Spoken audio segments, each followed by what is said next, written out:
Hello students, कैसे हैं आप सब। आई होप आप सभी अच्छे होंगे। मैं आरती आप सभी का अपने परिवार फिजिक्स गुरु में हार्दिक स्वागत करती हूं, जहां पर हम पढ़ते हैं ग्रेजुएशन के लिए केमिस्ट्री और फिजिक्स। और आज की क्लास है बीएससी थर्ड ईयर के लिए, जिसमें हम पढ़ रहे हैं इनऑर्गेनिक केमिस्ट्री।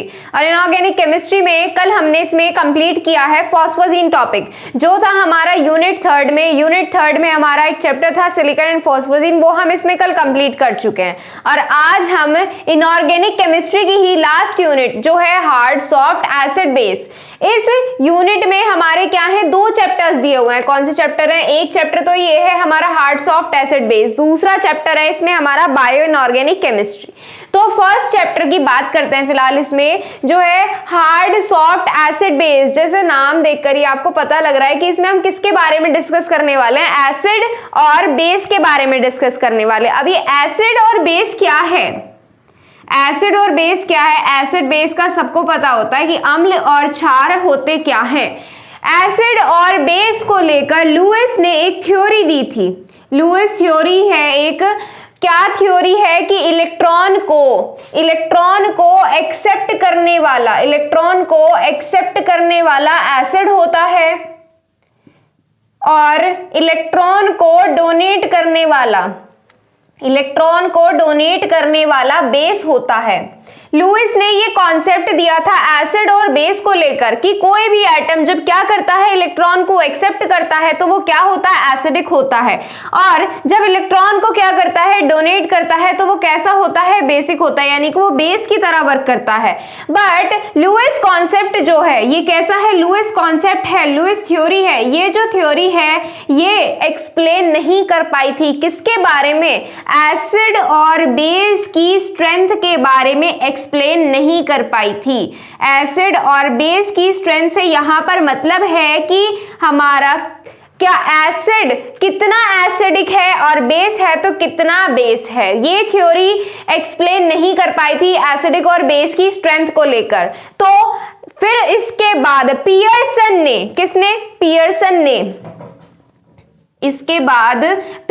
ने एक थ्योरी दी थी, किसको लेकर? इन्होंने भी थ्योरी दी थी एसिड और बेस को लेकर। लुईस कॉन्सेप्ट ने तो एसिड बेस के बारे में बताया था कि इलेक्ट्रॉन एक्सेप्ट करने वाला एसिड होता है, डोनेट करने वाला बेस होता है। पर पियर्सन ने क्या बताया था? पियर्सन ने एसिड और बेस को कुछ पार्ट्स में डिवाइड कर दिया। कुछ पार्ट्स में किस तरह से? ताकि वो बता सके कि हमारा कितना एसिडिक है और कितना बेसिक है, यानी कि एसिड बेस की स्ट्रेंथ को बताने के लिए, एसिड और बेस की स्ट्रेंथ को बताने के लिए इनको कुछ पार्ट्स में डिवाइड कर दिया। जैसे कौन से पार्ट्स में डिवाइड किया?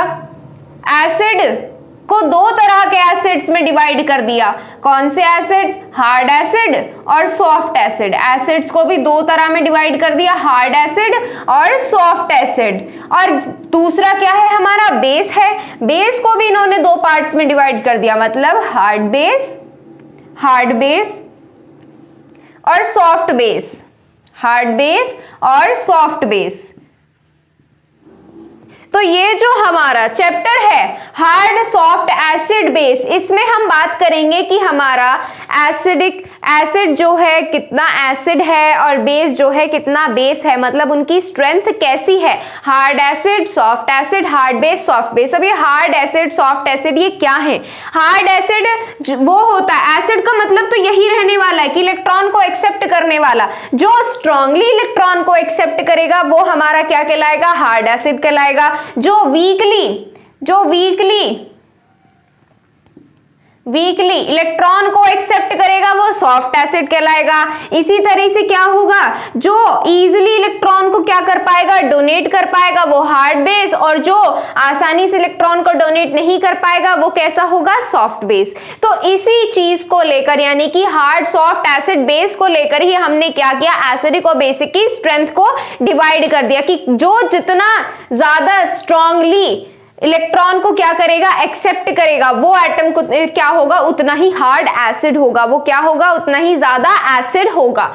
जो कम एक्सेप्ट कर पाएगा वो क्या होगा, सॉफ्ट एसिड होगा। तो ये किसमें बताया था, ये पियर्सन ने बताया था, और इसके बारे में बताया था इन्होंने 1963 में। कब बताया था, 1963 में। तो यहां से हार्ड सॉफ्ट एसिड बेस के बारे में आपको पता क्या चला कि हार्ड एसिड और बेस का जो कॉन्सेप्ट है वो लुईस कॉन्सेप्ट है, बट ये एसिड और बेस की स्ट्रेंथ के बारे में एक्सप्लेन करने में फेल रहा।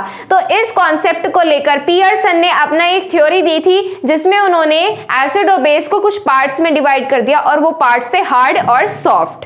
क्लियर है? अब यही चीज हम इसमें लिखेंगे और फिर एक एक करके hard acid, soft acid, hard base, soft base, इनके बारे में डिस्कस करेंगे। देखिए इसमें आगे Lewis theory, Lewis theory, Lewis theory cannot explain, Lewis theory cannot explain about the strength of acids and base, about the strength of, about the strength of acid and base, acid और base की strength के बारे में explain नहीं कर पाई Lewis theory। strength of acid and base, acid and base। So in 1963 Pearson ने क्या classify किया था, एसिड और बेस को कुछ पार्ट्स में डिवाइड कर दिया था। कौन से पार्ट्स थे, वो हार्ड और सॉफ्ट पार्ट्स होते थे। तो देखिए सो इन 1963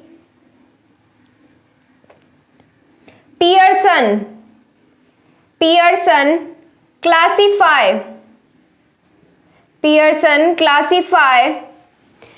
acid and base into hard and soft parts, acid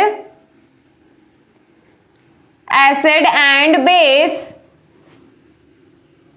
into hard and soft parts, into hard and soft parts। चार पार्ट्स बताए थे आपको, कौन कौन से थे, hard acid, soft acid, hard base, soft base. अब एक एक करके उन्हीं पार्ट्स के बारे में डिस्कस करेंगे। तो स्टार्ट करते हैं किससे, हार्ड एसिड से स्टार्ट करते हैं। हार्ड एसिड क्या होता है, एसिड तो एसिड होता है। अब ये हार्ड एसिड क्या होता है, हार्ड एसिड वो कहे जाते हैं वे एसिड या फिर केटायंस। क्या केटायंस, एसिड कौन से होते हैं, केटायंस ही एसिड का बेस्ट एग्जांपल है। केटायंस या वे केटायंस जिसमें स्ट्रॉन्ग कैपेसिटी हो इलेक्ट्रॉन को अट्रैक्ट करने की, वो हमारे क्या कहलाते हैं, हार्ड एसिड कहलाते हैं। तो यही इसकी डेफिनेशन में लिखेंगे, द एसिड और केटायंस, द एसिड और cation, the acid or cations which have strong affinity, which have strong affinity, which have strong affinity, which have strong affinity to attract electron, to attract electron, electrons को क्या कर पाएंगे, attract कर पाएंगे। वो हमारे क्या कहलाते हैं, वो हमारे कहलाते हैं hard acids, are known as hard acids, are known as hard acids, hard acid कहलाते हैं। अब ये तो हमने बता दिया क्या कि जो इलेक्ट्रॉन को स्ट्रांगली अट्रैक्ट कर पाएंगे वो हमारे किस में आएंगे, हार्ड एसिड में आएंगे। पर हार्ड एसिड दिखाने के लिए केटायन के पास कुछ प्रॉपर्टीज भी होनी चाहिए। क्या प्रॉपर्टीज होनी चाहिए, उनके बारे में डिस्कस करेंगे। It should have following properties, it should have, it should have following properties, following properties. In properties की हेल्प से आप फाइंड कर सकते हो कि कौन सा एटम क्या है, हार्ड एसिड है और कौन सा एटम सॉफ्ट एसिड है। इन प्रॉपर्टीज की हेल्प से आप क्लासिफाई कर पाओगे। तो देखिए इसमें प्रॉपर्टीज कौन सी है, 4 प्रॉपर्टीज को लेकर एक्सप्लेन किया गया है। तो चारों प्रॉपर्टीज के बारे में डिस्कस करेंगे। नंबर 1 देखिए, इसमें नंबर 1 में बात करते हैं किसके, हमारे कैटायन के साइज को लेकर। कैटायन का साइज कैसा होना चाहिए, हार्ड एसिड होने के लिए कैटायन का साइज छोटा होना चाहिए। The size of cation should B small. Size of cation, size of cation should B small, should be small. Cation का साइज कैसा होना चाहिए, स्मॉल होना चाहिए, so that it will attract electron easily, so that it will attract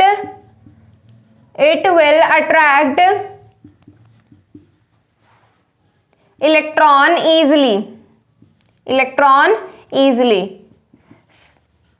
electron को easily attract करने के लिए, देखो यहां पर क्या हो रहा है, स्ट्रॉन्ग एफिनिटी है इलेक्ट्रॉन को अट्रैक्ट करने के लिए, स्ट्रॉन्ग एफिनिटी दिखाने के लिए, इलेक्ट्रॉन को अट्रैक्ट करने के लिए कैटायन का साइज कैसा होना चाहिए, छोटा होना चाहिए, ताकि वो इलेक्ट्रॉन को क्या कर सके, इजीली अट्रैक्ट कर सके। फर्स्ट प्रॉपर्टी तो इसकी ये हो जाती है। सेकेंड प्रॉपर्टी देखिए, सेकेंड प्रॉपर्टी में बात करते हैं चार्ज डेंसिटी की। आवेश घनत्व कैसा होना चाहिए, उस पर आवेश घनत्व जो होना चाहिए वो हाई होना चाहिए। चार्ज डेंसिटी ज्यादा हाई क्यों, देखो हमारा क्या है, यहां पर कोई भी कैटायन है, कोई भी क्या है कैटायन है, इस पर जितना ज्यादा चार्ज है, इस पर क्या है, जितना ज्यादा चार्ज है, ये चार्ज दिखा रहे हैं, यहां पर क्या है, चार्ज है। तो जितना ज्यादा चार्ज होगा मतलब जितने ज्यादा उस पर इलेक्ट्रॉन्स प्रेजेंट होंगे, जितने ज्यादा उस पर इलेक्ट्रॉन्स प्रेजेंट होंगे, तो वो ज्यादा से ज्यादा इलेक्ट्रॉन को क्या करेगा, अपनी तरफ अट्रैक्ट करेगा। जब ज्यादा इलेक्ट्रॉन को अपनी तरफ अट्रैक्ट करेगा तो वो क्या कहलाएगा, हमारा हार्ड एसिड कहलाएगा। क्या कहलाएगा, हार्ड एसिड कहलाएगा। तो सेकंड पॉइंट क्या हो जाता है, charge density of cation should B high. Charge density of cation, charge density of cation, charge density of cation should B high, should B high. कैसी होनी चाहिए, हाई होनी चाहिए charge density, charge density high होनी चाहिए। जैसे आपको example ले सकते हैं इसमें, एग्जांपल किस तरीके से, जैसे Fe का ले लीजिए, Fe+2 फॉर्म में, +2 और Fe+3 फॉर्म में, जिस पर ज्यादा चार्ज वो उतना ही ज्यादा क्या होगा, वो उतना ही ज्यादा हार्ड होगा। अब देखिए +2 पर ज्यादा चार्ज है या +3 ऑलवेज ज्यादा होता है, तो यानी कि +3 Fe+3 जो होगा Fe+2 की कंपैरिजन में क्या होगा, हमारा ज्यादा हार्ड होगा। तो यहां से क्या हुआ, ये हार्डनेस का ऑर्डर आ गया, किसका आ गया, हार्डनेस का ऑर्डर। यहां से क्या हो गया, हार्डनेस का ऑर्डर आ गया। तो ये है इसके 2 पॉइंट्स। अब बाकी के 2 पॉइंट्स में बात करते हैं पोलराइजेशन पावर और पोलराइजेबिलिटी के बारे में, कि पोलराइजेशन पावर और पोलराइजेबिलिटी कैसी होनी चाहिए। अब अगर बात करें पोलराइजेशन पावर की, थर्ड पॉइंट क्या होता है इसका, पोलराइजेशन पावर। पोलराइजेशन पावर क्या है, पोलराइजेशन पावर होती है इलेक्ट्रॉन को अट्रैक्ट करने की जो कैपेसिटी होती है, वही हमारी क्या कही जाती है, पोलराइजेशन पावर। अभी मैंने क्या बताया, पोलराइजेशन पावर मतलब इलेक्ट्रॉन को अट्रैक्ट करने की कैपेसिटी। हार्ड एसिड होने के लिए क्या करना चाहिए, इलेक्ट्रॉन को ज्यादा अट्रैक्ट करना चाहिए। इसका मतलब क्या हुआ, इसका मतलब ये हुआ कि कैटायन की पोलराइजेशन पावर भी कैसी होनी चाहिए, ज्यादा होनी चाहिए। The polarization power of cation should be very high. The polarization power, the polarization power of cation, the polarization power of cation should be very high, should be very high, very high। Clear है, ये होता है इसका third point. Next point की बात करें तो हमने क्या बताया, पोलराइजेबिलिटी। पॉलराइजेबिलिटी कैसी होनी चाहिए, जब पॉलराइजेशन पावर क्या होनी चाहिए, हाई होनी चाहिए, तो पॉलराइजेबिलिटी यानी कि इलेक्ट्रॉन को लूज करने की टेंडेंसी मिनिमम होनी चाहिए, ताकि वो इलेक्ट्रॉन को लूज ना कर सके और ज्यादा से ज्यादा इलेक्ट्रॉन को अट्रैक्ट कर सके और हार्ड एसिड बना सके। तो यानी कि फोर्थ पॉइंट क्या हो जाएगा, पॉलराइजेबिलिटी। पॉलराइजेबिलिटी कैसी होनी चाहिए, उसकी बहुत ज्यादा लो होनी चाहिए। पहले इसको नोट कीजिए, फिर पॉलराइजेबिलिटी वाला पॉइंट लिखेंगे इसमें। फोर्थ पॉइंट देखिए इसमें, polarisability of cation should be minimum. Fourth point क्या हो जाएगा, polarisability of cation should be minimum, या फिर आप क्या बोल सकते हो, नेग्लिजिबल, शुड बी नेग्लिजिबल और मिनिमम। तो ये कुछ पॉइंट्स हैं, ये चारों पॉइंट्स के बेसिस पर आप ये क्लियर कर सकते हो क्या कि आपका कोई भी कैटायन जो दिया हुआ है कैसा है, हार्ड एसिड है। कैसा है, हार्ड एसिड है। अब इसमें देखो बी पार्ट, देखो बी पार्ट क्या हो जाएगा, हार्ड एसिड के बारे में बातें कर चुके हैं, अब बात करते हैं सॉफ्ट एसिड के बारे में। सॉफ्ट एसिड क्या होता है, सॉफ्ट एसिड, जब हार्ड एसिड की बात की थी तो यानी कि वो एसिड और वो कैटायन जो हमारे क्या कर रहे थे, इलेक्ट्रॉन को इजीली अट्रैक्ट कर रहे थे, मतलब स्ट्रांगली अपनी तरफ अट्रैक्ट कर रहे थे, वो हमारे क्या कहला रहे थे, हार्ड एसिड। अब अगर बात करें सॉफ्ट एसिड की, तो सॉफ्ट एसिड में वे एसिड या कैटायन आ जाएंगे जो पुअर एफिनिटी रखते होंगे, यानी कि इलेक्ट्रॉन को अपनी तरफ इतनी आसानी से, इतनी स्ट्रॉन्ग फोर्स से अट्रैक्ट नहीं कर पाते होंगे, वो हमारे आएंगे किसमें, सॉफ्ट एसिड में। तो यहां से क्या आ जाएगा, द एसिड और कैटायंस, द एसिड और cation which have poor affinity, which have poor affinity, which have poor affinity to attract electrons, poor affinity to attract electrons, वो हमारे क्या कहलाते हैं, सॉफ्ट एसिड्स कहलाते हैं, are known as soft acids, are known as soft acid. और अगर बात करें इनकी प्रॉपर्टीज के बारे में, तो प्रॉपर्टीज जैसे 4 प्रॉपर्टीज हमने हार्ड एसिड को लेकर की थी, वही प्रॉपर्टीज को लेके हम किसको एक्सप्लेन कर देंगे, हमारे सॉफ्ट एसिड को एक्सप्लेन कर देंगे। जैसे फर्स्ट प्रॉपर्टी क्या थी हमारी, प्रॉपर्टीज की अगर बात करें तो फर्स्ट प्रॉपर्टी क्या थी, हम देखते थे साइज, कि हमारे कैटायन का साइज कैसा था, उसमें साइज कैसा होना चाहिए था, स्मॉल, तो इसमें क्या कर देंगे आप, लार्ज कर देंगे। Size of cation should B large, size of cation should B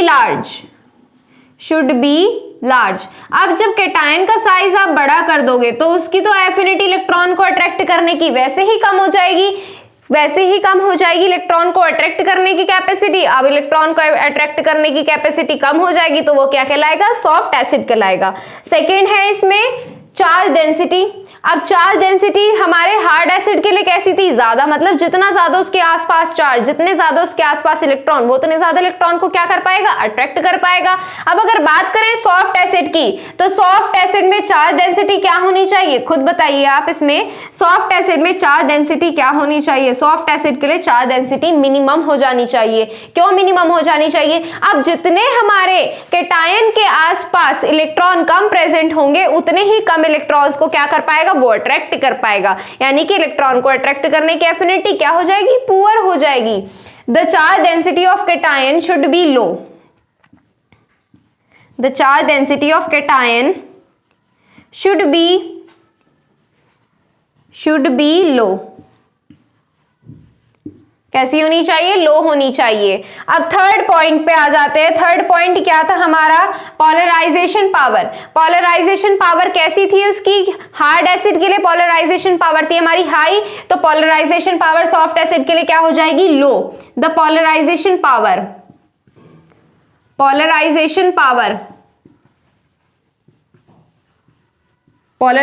power of cation should be कैसी होनी चाहिए? Polarisation power of cation should be low. Polarisation power होती है इलेक्ट्रॉन को अट्रैक्ट करने की कैपेसिटी। फोर्थ पॉइंट क्या है इसमें? पॉलराइजेबिलिटी, यही लिखा हुआ है पॉलराइजेबिलिटी। अगर पॉलराइजेबिलिटी होती है बेटा इलेक्ट्रॉन को लूज करने की टेंडेंसी, बताया था आपको पॉलराइजेबिलिटी होती है इलेक्ट्रॉन को लूज करने की टेंडेंसी। अब ये क्या होगा? पॉलराइजेबिलिटी उसकी क्या होनी चाहिए? ज्यादा होनी चाहिए। मतलब कैटायन क्या करेगा? अपने पास जितने भी इलेक्ट्रॉन है उसको भी क्या कर देगा? लूज कर देगा। यानी कि हमारे कैटायन के पास क्या होंगे? कम इलेक्ट्रॉन्स होंगे। कम इलेक्ट्रॉन को क्या कर पाएगा? वो अट्रैक्ट कर पाएगा और क्या हो जाएगा? सॉफ्ट एसिड हो जाएगा। क्या हो जाएगा? सॉफ्ट एसिड हो जाएगा। पॉलराइजेबिलिटी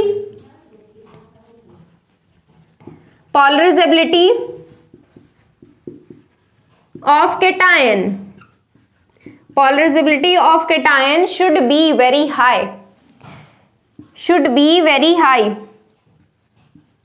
शुड बी वेरी हाई। कैसी होनी चाहिए? हाई होनी चाहिए उसकी पॉलराइजेबिलिटी। तो ये है इसके सॉफ्ट एसिड के 4 पॉइंट्स। अब सॉफ्ट एसिड के बाद किस में बात करेंगे? अब एसिड के बारे में बात कर चुके हैं, हार्ड एसिड हो गया हमारा, सॉफ्ट एसिड हो गया। अब बात करेंगे हार्ड बेस को लेकर। हार्ड बेस को लेकर हम क्या करने वाले हैं? बेस क्या होता है हमारा? बेस हमारे किस में होते हैं? एनायंस को हम बेस बोल सकते हैं। एनायंस को क्या बोल सकते हैं? बेस। तो फर्स्ट सी पार्ट हो जाएगा इसका, सी पार्ट हार्ड बेस। क्या हो जाएगा? Hard base. बेस क्या होते हैं? इलेक्ट्रॉन को जो डोनेट करने की कैपेसिटी रखते हो वो हमारे क्या कहलाते हैं? बेस कहलाते हैं। तो बेस में देखिए द बेस और एनायंस, यहां पर क्या हो जाएगा? द बेस और एनायंस, द बेस और anions which have poor affinity to donate electron। अब ये यहां पर क्या हुआ? देखो डोनेट करने वाला क्या होगा? डोनेट करने वाला क्या होगा? बेस होगा। अब हमने बात की थी जो स्ट्रांगली इलेक्ट्रॉन को अट्रैक्ट करता है वो हार्ड एसिड होता है, जो वीकली इलेक्ट्रॉन को अट्रैक्ट करता है वो क्या होता है? सॉफ्ट एसिड होता है। पर हार्ड एसिड और हार्ड बेस ये जो है इसमें हार्ड बेस जो है ना बेटा, हार्ड बेस जो है वो उल्टा चलता है। मतलब क्या हुआ? जो ज्यादा इलेक्ट्रॉन को डोनेट करेगा वो हमारा हार्ड बेस नहीं कहलाएगा, वो हमारा हार्ड बेस नहीं कहलाएगा। मतलब कि देखो उसके पास कुछ इलेक्ट्रॉन्स पहले से हैं, एनायंस के पास क्या है? कुछ इलेक्ट्रॉन्स पहले से हैं, इलेक्ट्रॉन पहले से, कुछ इलेक्ट्रॉन उसके पास एक्स्ट्रा है, तो वो क्या कर रहा है? डोनेट कर रहा है। अब वो जितने ज्यादा इलेक्ट्रॉन को डोनेट करेगा मतलब उसके पास क्या हो रही है? इलेक्ट्रॉन की कमी हो जाएगी। इलेक्ट्रॉन की क्या हो जाएगी? कमी हो जाएगी। तो वो क्या हो जाएगा? सॉफ्ट हो जाएगा। अब देखो ये क्या कर पाएगा? हार्ड एसिड का, हार्ड बेस का मतलब क्या है यहाँ पे? हार्ड बेस का मतलब ये है, हार्ड बेस का मतलब ये है कि उसके पास ज्यादा इलेक्ट्रॉन रहने चाहिए। इलेक्ट्रॉन कैसे होनी चाहिए? बहुत ज्यादा होने चाहिए। तो इलेक्ट्रॉन ज्यादा कब होंगे? इलेक्ट्रॉन ज्यादा कब होंगे? जब वो इलेक्ट्रॉन को कम डोनेट करेगा। क्या करेगा? इलेक्ट्रॉन को कम डोनेट करेगा।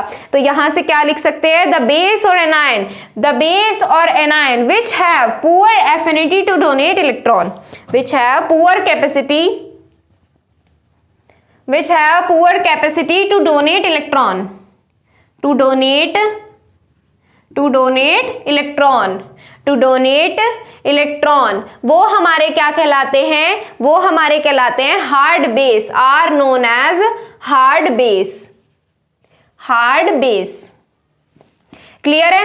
अब बात करते हैं प्रॉपर्टीज की। तो प्रॉपर्टीज में हम किसकी बात करेंगे बेटा? एनायन की बात करेंगे। किसकी बात करेंगे? एनायन की। एनायन का साइज कैसा होना चाहिए? एनायन का साइज इसमें स्मॉल होना चाहिए। कैसा होना चाहिए? स्मॉल। स्मॉल साइज से मतलब क्या है यहाँ पर? स्मॉल साइज से बेटा मतलब ये है हमारा, अगर एनायन का साइज क्या होगा? स्मॉल, मतलब न्यूक्लियस के पास क्या होंगे? और ज्यादा इलेक्ट्रॉन, इनके बीच में क्या होगा? अट्रैक्शन फोर्स ज्यादा होगा। जब न्यूक्लियस और आउटर मोस्ट शेल के इलेक्ट्रॉन ज्यादा अट्रैक्शन फोर्स से जुड़े होंगे, ज्यादा आकर्षण बल से जुड़े रहेंगे, तो इलेक्ट्रॉन्स यहां से आसानी से निकलकर किसी और के पास नहीं जा पाएंगे। तो यानी कि एनायन का साइज कैसा होना चाहिए? स्मॉल होना चाहिए। अब बात करते हैं चार्ज डेंसिटी की। चार्ज डेंसिटी कैसी होनी चाहिए बेटा? चार्ज डेंसिटी भी एनायन की कैसी होनी चाहिए? लो। एनायन की चार्ज डेंसिटी कैसी होनी चाहिए, लो। मान लीजिए न्यूक्लियस के पास यहाँ पर क्या है, 4 प्रोटॉन्स है और 4 ही आउटरमोस्ट शेल में क्या है, इलेक्ट्रॉन्स है। तो ये क्या करेंगे, ये चारों इससे बॉन्डिंग बना लेंगे, मतलब इसमें क्या होंगे, ये इसको अट्रैक्ट करके रखेंगे। क्या करके रखेंगे, अट्रैक्ट करके रखेंगे। इसके पास फालतू में कोई इलेक्ट्रॉन नहीं होगा जो ये डोनेट कर पाएगा, यानी कि चार्ज डेंसिटी कैसी होनी चाहिए, एनायन की चार्ज डेंसिटी भी लो होनी चाहिए। अब बात करते हैं पोलराइजेशन पावर की। पोलराइजेशन पावर क्या होती है, इलेक्ट्रॉन को अट्रैक्ट करने की कैपेसिटी, यानी कि इलेक्ट्रॉन को अट्रैक्ट करने की कैपेसिटी, पोलराइजेशन पावर जो होनी चाहिए बेटा हाई होनी चाहिए। हाई इलेक्ट्रॉन को क्या कर सकता है, अट्रैक्ट तो कर ले पर ये जाने ना दे, इलेक्ट्रॉन को अट्रैक्ट तो कर ले। देखो हार्ड बनाने के लिए उसके पास क्या होने चाहिए, बहुत ज्यादा इलेक्ट्रॉन्स होने चाहिए। क्या होने चाहिए, बहुत ज्यादा इलेक्ट्रॉन्स होने चाहिए, यानी कि वो बाहर से इलेक्ट्रॉन को तो बुला सकता है, अपने में से उसको इलेक्ट्रॉन जाने नहीं देना है। तो यहां से पोलराइजेशन पावर क्या होनी चाहिए, हाई।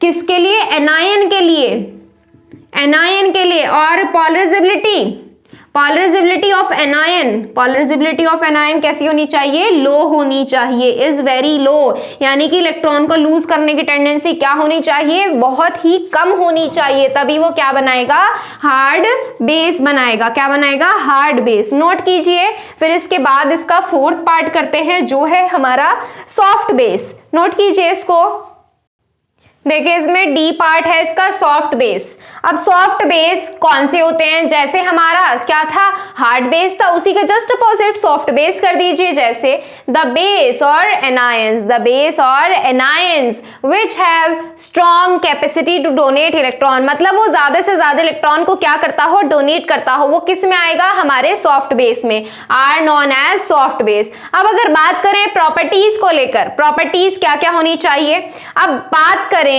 साइज की, एनायन का साइज क्या होना चाहिए जिससे वो ज्यादा से ज्यादा इलेक्ट्रॉन को क्या कर सके, डोनेट कर सके। क्या बनाने के लिए, सॉफ्ट बेस बनाने के लिए। Size of anion should be large. अब लार्ज साइज से यहां पर क्या मतलब है, लार्ज साइज से मतलब ये है कि न्यूक्लियस से आउटरमोस्ट शेल के इलेक्ट्रॉन्स क्या होने चाहिए, आउटरमोस्ट शेल के इलेक्ट्रॉन्स दूर होने चाहिए, ताकि इसके और इसके बीच अट्रैक्शन फोर्स कम हो और ये इजीली रिमूव हो सके, यानी कि किसी और के साथ क्या कर सके, बॉन्डिंग बना सके। ये क्या कर देगा, ये वाला एनायन क्या कर देगा, इसको डोनेट कर देगा, इस इलेक्ट्रॉन को क्या कर देगा, डोनेट कर देगा, क्योंकि ये इसके न्यूक्लियस के साथ क्या नहीं कर पाएगा, बॉन्डिंग नहीं कर पाएगा इतनी अच्छी। क्लियर है। Size of anion should be large. अब बात करिए चार्ज डेंसिटी की। चार्ज डेंसिटी एनायन की कैसी होनी चाहिए, charge density of anion should be high, should B high. Charge density से मतलब जितने ज्यादा चार्ज, अब देखो यहां पर क्या है, बहुत सारे चार्ज दिए हुए हैं, बहुत सारे क्या है, इलेक्ट्रॉन्स दिए हुए हैं यहां पर। इसने इसके साथ बॉन्डिंग बना ली, इसने इसके साथ बॉन्डिंग बना ली, इसने इसके साथ, इसने इसके साथ, इसने इसके साथ। अब यहां पर क्या है, और भी बहुत सारे इलेक्ट्रॉन्स है जो क्या है, फ्री है। जो फ्री इलेक्ट्रॉन होंगे वो एनायन क्या कर देगा, डोनेट कर देगा, यानी कि स्ट्रॉन्ग कैपेसिटी होगी इलेक्ट्रॉन को डोनेट करने की। वो हमारे क्या होंगे, वो हमारे क्या होंगे, सॉफ्ट बेस होंगे। Charge density of anion should be high. कैसी होनी चाहिए, चार्ज डेंसिटी हाई होनी चाहिए। पोलराइजेशन पावर, पोलराइजेशन पावर क्या होती है, इलेक्ट्रॉन को अट्रैक्ट करने की कैपेसिटी। इलेक्ट्रॉन को अट्रैक्ट करने की कैपेसिटी क्या होनी चाहिए, लो होनी चाहिए, इलेक्ट्रॉन को अट्रैक्ट करने की कैपेसिटी। पोलराइजेशन पावर एनायन के लिए बहुत कम होनी चाहिए, मतलब ये जब मान लीजिए इस पर 1 2, ये 2 इलेक्ट्रॉन क्या है, फ्री है। अगर इसकी पोलराइजेशन पावर बेटा ज्यादा होगी तो ये इन इलेक्ट्रॉन को भी क्या कर लेगा, अट्रैक्ट कर लेगा। क्या अट्रैक्ट करने वाला सॉफ्ट बेस कहलाता है, नहीं। तो इसमें ये इन इलेक्ट्रॉन को अट्रैक्ट ना करे, इसके लिए एनायन की पोलराइजेशन पावर क्या होनी चाहिए, लो होनी चाहिए। क्या होनी चाहिए, लो, ताकि वो सॉफ्ट बेस बना सके। और पोलराइजेबिलिटी, पोलराइजेबिलिटी कैसी होनी चाहिए, यानी कि इलेक्ट्रॉन को डोनेट करने की टेंडेंसी क्या होनी चाहिए, बहुत हाई होनी चाहिए। क्या होनी चाहिए, इलेक्ट्रॉन को डोनेट करने की टेंडेंसी ज्यादा होनी चाहिए, यानी कि इसकी पोलराइजेबिलिटी, एनायन की पोलराइजेबिलिटी हाई होनी चाहिए। तो यहां से कंप्लीट होता है हमारा हार्ड सॉफ्ट एसिड बेस, यानी कि पियर्सन ने जो हार्ड सॉफ्ट एसिड बेस को लेकर डेफिनेशन दी थी, उसकी कुछ प्रॉपर्टीज के बारे में डिस्कस किया था, वो हमारा यहाँ पर कंप्लीट होता है।